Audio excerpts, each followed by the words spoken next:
Welcome to Joyfully Unstoppable, the podcast for women who are ready to lead boldly, live lightly, and reclaim their joy. Whether you're leading a team, a classroom, a boardroom, or your own big, beautiful life, I am so glad you found us. I'm your host, Becky Hamm, leadership coach, speaker, and founder of Women Lead Well.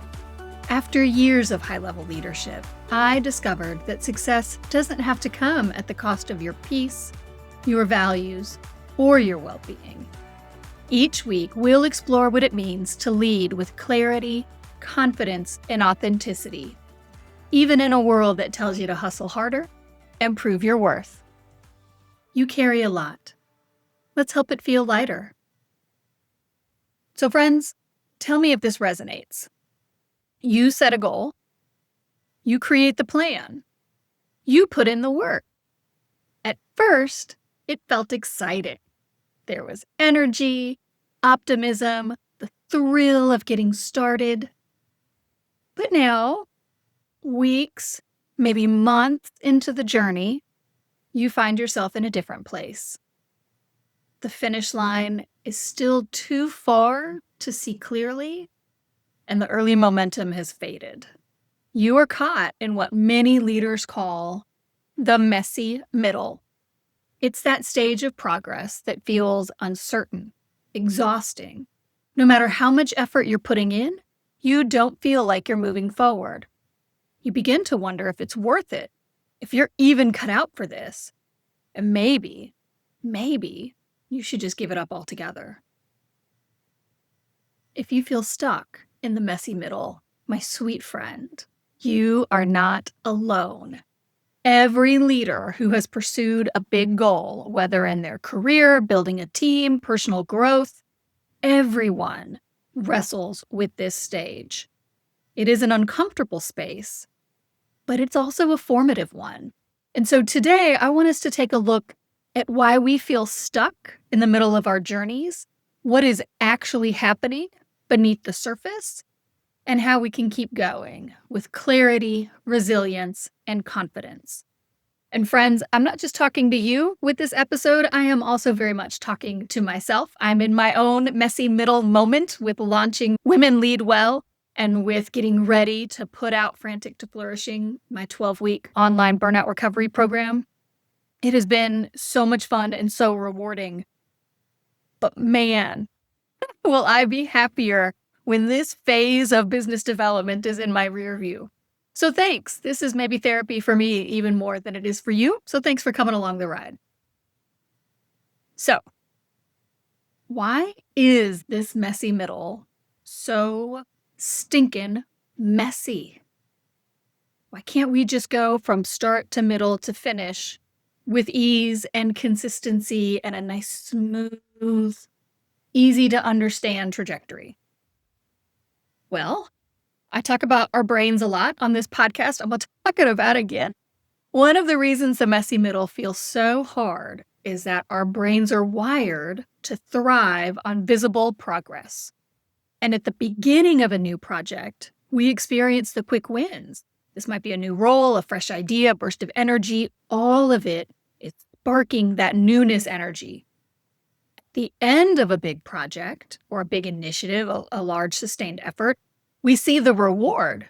We get to launch the thing we're trying to launch. Maybe there's a promotion. There's some kind of a tangible outcome of our work. But it's that space between A and Z that hits different, right? Progress in the middle is incremental. And it often doesn't look like progress at all. There's research done by Teresa Amabila and Stephen Kramer. They're the authors of The Progress Principle, and they show that what motivates people most is the sense of making meaningful progress in their work. Even small wins count. And so when those wins aren't obvious, like when we're stuck in the middle of a project, our motivation plummets. And it's even more for high-achieving women because this plateau often feels like some kind of a personal failure. Because so much of our identity is tied to performance and results, the absence of visible progress can trigger doubts about our competence. We misinterpret the natural rhythm of growth as proof or as evidence that we're doing something wrong. When in reality, feeling stuck doesn't mean that nothing's happening. It often means that the work is shifting from those surface level early wins to deeper, slower transformation. It's like a seed beneath the soil. Growth is occurring even when we can't see it. And just like that seed beneath the soil, you got to keep giving your work its equivalent of water and sunlight if you want to see anything grow. And you got to pull up any weeds that might choke out healthy growth. I'm sorry, it's not easier, but it's just the way, right? We know it is. We just don't like it. So, how do you know if you're stuck in the messy middle? Well, if you're me, it just smacks you over the head. I mean, the signs can be pretty straightforward, pretty obvious. You can feel drained from putting in effort without seeing the results. You can start questioning your direction and your abilities. Like anyone who struggles with imposter syndrome or anyone whose inner critic is particularly loud, right? They're going to be screaming at you during this phase. You might start comparing yourself to others who seem to be moving faster or accomplishing more, and that only intensifies your frustration. Sometimes you even forget why you started in the first place. What's important to remember is that these signs do not mean that you're failing. They just don't. They are normal indicators of progress at this middle stage. Just like a runner who's in the middle miles of a marathon might question whether she's got the strength to continue, right? You hit that wall at like mile 18-20. Leaders often question whether they can endure. But, and this is the key, endurance is built in the middle, not at the start or at the finish. And so recognizing these feelings as part of the process, that can help you respond with wisdom rather than panic. So, how do you keep moving when you feel stuck? The messy middle is not a place to give up. I'm telling you, it's not. Keep driving. But the messy middle does require a different set of strategies. And so here are 5 ways to shift your momentum. Number 1, the first is to reconnect with your why. When you started this journey, you had a vision. It was something that mattered deeply to you. In the middle, that vision can get buried beneath the fatigue and the doubt. And so taking time to revisit your core values, remind yourself of your purpose, that can reignite your motivation. And you can do this through journaling, talking with a mentor, working with a coach, like an executive coach, or even revisiting the notes you wrote at the beginning, right? Look at those first documents that you created at the start of the project. That can all help you remember why you began. And so when you feel stuck, returning to your why can bring clarity that cuts through the fog. Now, the second strategy is to break down the next small step. The finish line might feel impossibly far away, but you don't have to cross it today, right? You don't have to do everything today. Instead, focus on the next right step. Progress compounds through micro action. I will preach that every day. 1 email sent, 1 conversation started, 1 section of the project completed. Those small steps keep you moving forward, even when the big picture can feel overwhelming. Third, you can track and celebrate the progress that isn't immediately visible. Too often, we measure success only in those big milestones. But growth in the messy middle is often about skills, resilience, and perspective. Maybe you've learned to handle feedback with more grace, or you're becoming more disciplined with your time. Keeping a progress journal can help you recognize and celebrate those invisible wins, that resilience, that growth that's occurring kind of below the surface. When you document what you've gained, you begin to see that progress has been happening all along. You just maybe didn't give yourself credit for it, right? Well, friend, give yourself credit. The 4th strategy is to lean on your support system. When you feel stuck, it is easy to isolate and assume you've got to figure it all out on your own.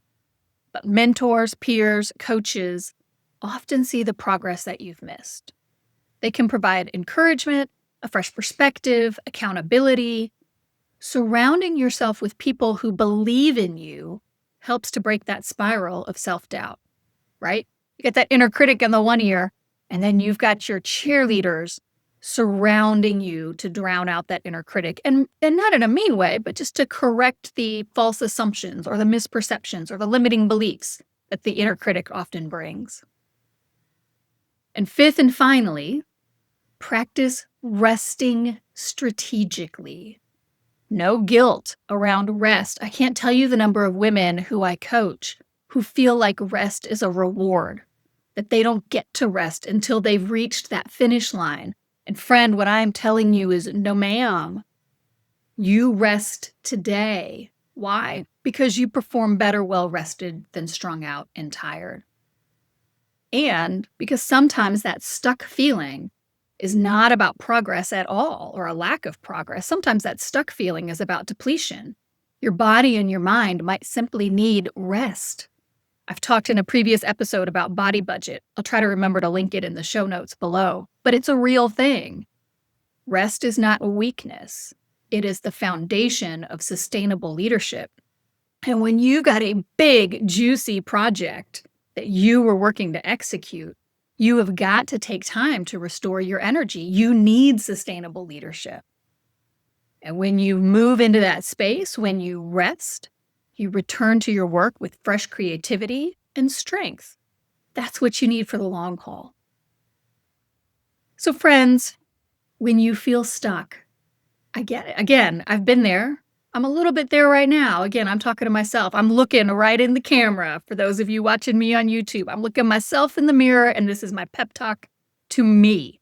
I know that when you feel stuck, it can be easy to lose perspective, and the frustration of the moment can eclipse the progress that you have made and the progress that you continue to make.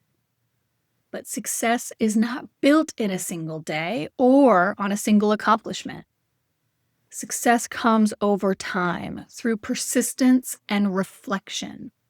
The messy middle teaches us to trust ourselves, to honor the process, to listen to our needs, right? To lean into rest, to lean into nurturing, to lean into connection as a means to success and growth. And this messy middle teaches us to embrace growth even when it doesn't look the way we expected. And remember, the middle phase, those points between A and Z, that is not permanent. Eventually, you will get beyond it. The key is to keep going, one right step at a time, even when you can't yet see the finish line. And when you do see that finish line, you will look back and recognize the messy middle was not a detour. It was not some obstacle course, that it was an essential part of your transformation. The messy middle is a universal part of pursuing big goals, especially in leadership. It might be where motivation fades. It might be where progress feels invisible. It might be where doubts creep in. But it is also where endurance is built, where values are tested, and where authentic leadership is shaped. If you feel stuck right now, remember that you are further along than you think. Progress is happening beneath the surface, and the strategies you practice here, reconnecting with your why, breaking things into smaller steps, celebrating the invisible progress, leaning on support, and resting strategically, will serve you far beyond this specific goal. So the next time you feel stuck in the messy middle, know that you have what it takes to keep going. This is not the end of your journey. It is the refining ground where real growth occurs. Take a breath, take the next step, and trust that the work you're doing matters. And if you need some encouragement along the way, know that you don't have to walk through it alone. If you're navigating your own messy middle and craving a deeper, more sustainable way forward, Well, then, my friend, Frantic to Flourishing was built for you. In this 12-week group experience, we will clarify what's next without abandoning what matters. We'll reconnect with our voice, our vision, our vitality. We'll build rhythms that support our highest contribution without burning out. It will step fully into the next evolution of leadership with courage and joy. I'll be kicking off the pilot in a few weeks. You can join the waitlist at womenleadwell.net/flourish. Now, if this episode spoke to you, I would love for you to share it with a friend who's running on empty. We need more women leading from alignment, not adrenaline. And don't forget to like and subscribe. It really does help a small podcast like mine. Next week, we're talking about what to do when your fear of rejection holds you back. You won't want to miss it. If it would be helpful, you can also grab one of our free resources, like the Mental Load Reset or the Values Clarification Exercise, at womenleadwell.net and linked in the show notes below. Remember, joyful, sustainable, and authentic leadership is possible, and you deserve to enjoy every minute of it. Until next time, I'm Becky Hamm, and this is Joyfully Unstoppable.